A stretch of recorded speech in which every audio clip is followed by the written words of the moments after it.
Chapter 6 ध्यान योग the योग ऑफ मेडिटेशन। श्री कृष्ण इस खंड में कर्म योग, सामान्य दायित्वों का पालन करते हुए परलोक की क्रिया और कर्म संन्यास, निरस्त अवस्था में परलोक की क्रिया के बीच एक समान मूल्यांकन के साथ आगे बढ़ते हैं। वह इस बात पर जोर देते हैं कि कर्म योग कर्म संन्यास की तुलना में अधिक व्यावहारिक तरीका है।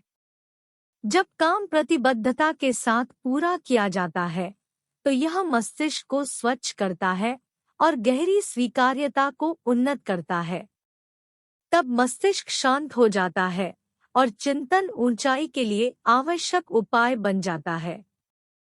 योगी चिंतन के माध्यम से मानस पर विजय पाने का प्रयास करते हैं, क्योंकि जहाँ एक तैयार व्याख्या सबसे प्रिय साथी होती है, वहीं एक अविकसित मस्तिष्क किसी पारलौकिक प्रतियोगी के लिए सबसे भयानक दुश्मन हो सकता है।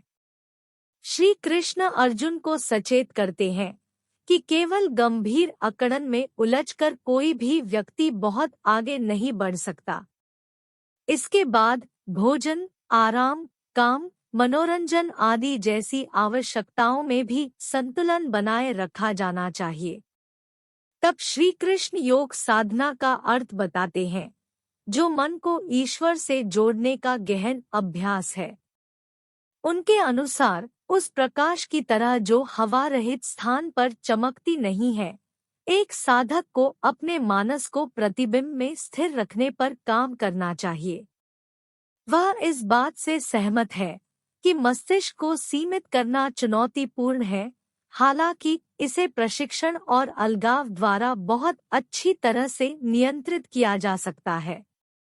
इसलिए जब भी यह भटक जाए, एक आवश्यकता यह है कि इसे वापस ले जाएं और भगवान पर ध्यान केंद्रित करते रहें। तब मानस शुद्ध हो जाता है और महानता या समाधि में स्थापित हो जाता है, जो एक उत्साहित अवस्था है जहां व्यक्ति को असीमित स्वर्गीय आनंद का अनुभव होता है। अर्जुन पूछते हैं कि उन अलौकिक चाहने वालों पर क्या बीतती है जो अपनी यात्रा शुरू करते हैं, लेकिन कमजोर दिमाग के कारण वे अपने लक्ष्य तक नहीं पहुंच पाते हैं। श्री कृष्ण ने उन्हें सांत्वना दी कि जो लोग ईश्वर प्राप्ति की ओर प्रगति करते हैं, वे बुराई पर विजय पा सकते हैं। ईश्वर पिछले अस्तित्वों से हमारे सभी एकत्रित गहन लाभों का रिकॉर्ड रखता है और बाद के जन्मों में उनकी अंतर्दृष्टि को जागृत करता है। इस प्रकार वे रुचि के अंतिम ज्ञात बिंदु से अपने भ्रमण को आगे बढ़ा सकते हैं। इसके अलावा अपने अतीत से एकत्रित लाभों की सहायता से अपने वर्तमान जीवन में योगी तेजी से ईश्वर की ओर बढ़ते हैं। इसके बाद शासक इस भाग को इस कथन के साथ समाप्त करता है कि योगी जो भगवान के साथ जुड़ने का प्रयास करता है, तपस्वी, सादा, ज्ञानी, सीखने वाला व्यक्ति और कर्मी, औपचारिक मनोरंजनकर्ता से बेहतर है। इसके अलावा सभी योगियों में सबसे श्रेष्ठ वह व्यक्ति है जो भक्ति, ईश्वर के प्रति प्रतिबद्धता को संजोकर रखना में भाग लेता है। अतुलनीय मास्टर ने कहा, जो लोग अपने कार्यों के परिणामों की इच्छा किए बिना अनुशंसित दायित्वों का पालन करते हैं, वे वास्तविक सन्यासी, त्यागी और योगी हैं, न कि वे व्यक्ति जिन्होंने केवल तपस्या करना बंद कर दिया है। उदाहरण के लिए अग्निहोत्र यज्ञ या सार अभ्यास छोड़ दिया है। जिसे सन्यास के रूप में जाना जाता है, वह योग के बिल्कुल समान नहीं है, क्योंकि सामान्य लालसाओं को त्यागे बिना कोई भी योगी नहीं बनता है। योग में निष्कलंकता की चाह रखने वाली आत्मा के लिए बिना संबंध के कर्म ही साधन माना जाता है। जो समझदार लोग अब योग में पलेबढ़े हैं, उनके लिए चिंतन में शांति ही साधन मानी जाती है। उस बिंदु पर जब कोई न तो वस्तुओं और न ही गतिविधियों का पता लगाने से जुड़ा होता है, ऐसे व्यक्ति को योग के अध्ययन में उठाया जाता है, जिसने गतिविधियों के उत्पादों के लिए सभी लालसाओं को अस्वीकार कर दिया है। अपने मानस की शक्ति के माध्यम से स्वयं को ऊपर उठाएं, न कि स्वयं को कमजोर करें, क्योंकि मस्तिष्क स्वयं का साथी और शत्रु दोनों हो सकता है। जिन लोगों ने मानस को जीत लिया है, उनके लिए यह उनका साथी है। जिन व्यक्तियों ने ऐसा करने में लापरवाही की है, उनके लिए मानस एक शत्रु की तरह काम करता है। जिन योगियों ने मस्तिष्क पर विजय प्राप्त कर ली है, वे शीत और तीव्रता, उत्साह और संकट के द्वंद्वों को पार कर जाते हैं। सम्मान और अनादर। ऐसे योगी ईश्वर के प्रति अपनी प्रतिबद्धता में शांत और निडर रहते हैं। जो योगी ज्ञान और पृथक्करण से परिपूर्ण हैं और अपनी क्षमताओं को जीत चुके हैं, वे सभी परिस्थितियों में अविचल रहते हैं। वे हर चीज मिट्टी, पत्थर और सोना को समान रूप से देखते हैं। योगी सभी शुभचिंतकों, साथियों, विरोधियों, भक्तों और अपराधियों को निष्पक्ष दृष्टि से देखते हैं। जो योगी मित्र और शत्रु के प्रति समान कौशल वाला, शत्रुओं और परिवार के सदस्यों के बीच पक्षपात रहित और ईमानदार और दुष्ट के बीच पक्षपात रहित होता है, उसे लोगों के बीच मान्यता प्राप्त माना जाता है। जो लोग योग के प्रांत की तलाश करते हैं, उन्हें अलगाव में रहना चाहिए, लगातार नियंत्रित मस्तिष्क और शरीर के साथ प्रतिबिंब में भाग लेना चाहिए, संतुष्टि के लिए इच्छाओं और संपत्तियों का निपटान करना चाहिए। योग का अभ्यास करने के लिए किसी शुद्ध स्थान पर कुश घास, मृगचर्म तथा एक सामग्री को एक के ऊपर एक रखकर आसन बनाना चाहिए। आसन न तो बहुत ऊंचा होना चाहिए और न ही बहुत नीचे। इस पर दृढ़ता से स्थित होकर योगी को मस्तिष्क को एक केंद्रित फोकस के साथ प्रतिबिंब में केंद्रित करके सभी चिंतन और अभ्यासों को नियंत्रित करके फिल्टर करने का प्रयास करना चाहिए। उसे शरीर, गर्दन और सिर को व्यवस्थित ढंग से स्थिर रखना चाहिए और आंखों को इधर-उधर घुमाए बिना नाक की नोक को देखना चाहिए। तदंतर शांत, निडर और अटल मानस के साथ तथा पवित्रता के वचन में दृढ़ होकर सजग योगी को केवल मुझे ही अपना प्रमुख उद्देश्य मानकर मेरा चिंतन करना चाहिए। तदनुसार मस्तिष्क को निरंतर मुझ में लीन रखते हुए संयमित मन का योगी निर्वाण प्राप्त करता है और प्रमुख सद्भाव में मुझ में रहता है। हे अर्जुन, जो लोग अधिक या बहुत कम खाते हैं, बहुत अधिक या बहुत कम आराम करते हैं, वे योग में उन्नति नहीं कर पाते। किसी भी स्थिति में जो लोग खाने और मनोरंजन में शांत हैं, काम में समायोजित हैं और आराम में निर्देशित हैं, वे योग का अभ्यास करके सभी परेशानियों को कम कर सकते हैं। गहन अनुशासन के साथ वे यह पता लगाते हैं कि मानस को संकीर्ण इच्छाओं से कैसे बाहर निकाला जाए और इसे स्वयं की अद्वितीय महानता पर कैसे स्थापित किया जाए। ऐसे लोगों को योग में स्थित माना जाता है और वे सभी संकायों की लालसा से मुक्त हो जाते हैं। जिस प्रकार चमक नहीं होती, उसी प्रकार योगी का संयमित मस्तिष्क प्रभु के चिंतन में स्थिर रहता है। जब भौतिक अभ्यासों से सीमित मन योग क्रिया द्वारा स्थिर हो जाता है, तब योगी परिष्कृत मस्तिष्क के माध्यम से आत्मा को देख सकता है और वह आंतरिक आनंद में जश्न मनाता है। योग के उस प्रफुल्लित प्रांत में, जिसे समाधि कहा जाता है, व्यक्ति सर्वोच्च अथाह स्वर्गीय आनंद का अनुभव करता है और परिणाम स्वरूप व्यवस्थित होकर व्यक्ति कभी भी कालातीत वास्तविकता से विचलित नहीं होता है। उस स्थिति को प्राप्त करने के बाद कोई व्यक्ति किसी भी पूर्ति को अधिक प्रमुख नहीं मानता है।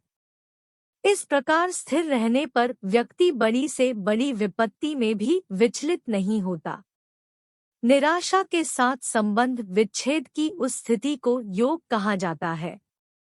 नकारात्मकता से मुक्त होकर आत्मविश्वास के साथ इस योग का अभ्यास निःसंकोच करना चाहिए।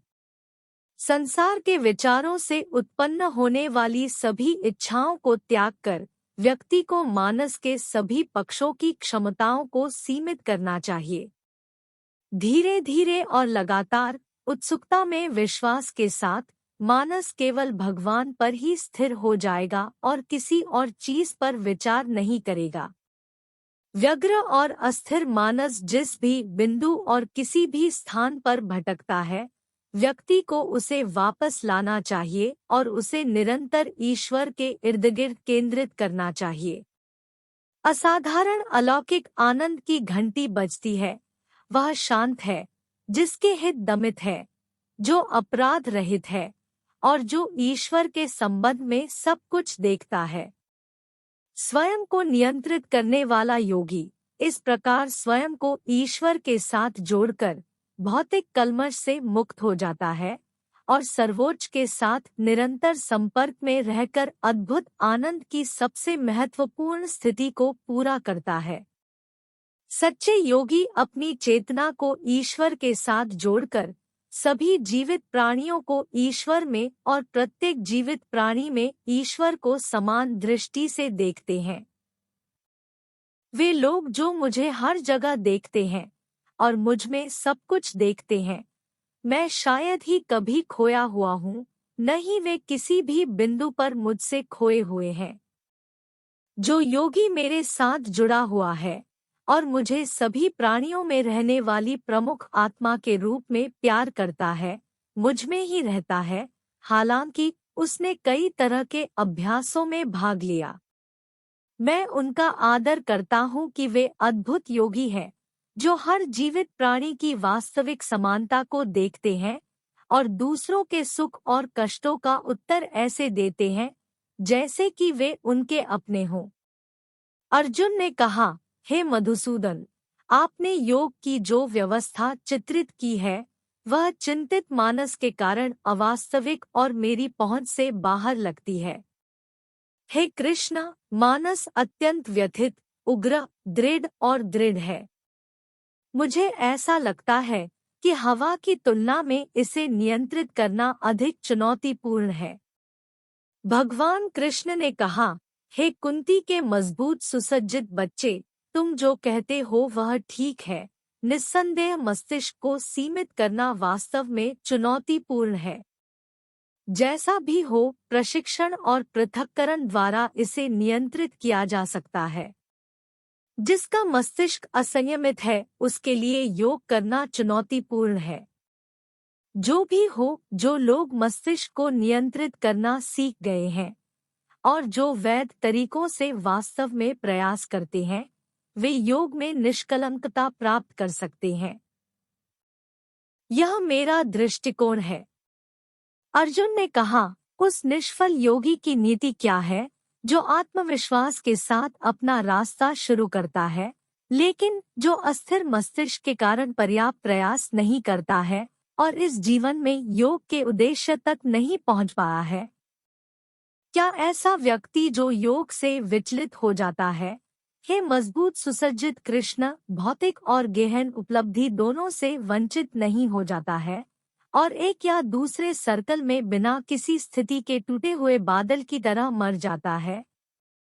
हे कृष्ण, यदि यह बहुत अधिक परेशानी नहीं है तो मेरी इस अनिश्चितता को पूरी तरह से दूर कर दें, क्योंकि आपके अलावा और कौन ऐसा कर सकता है?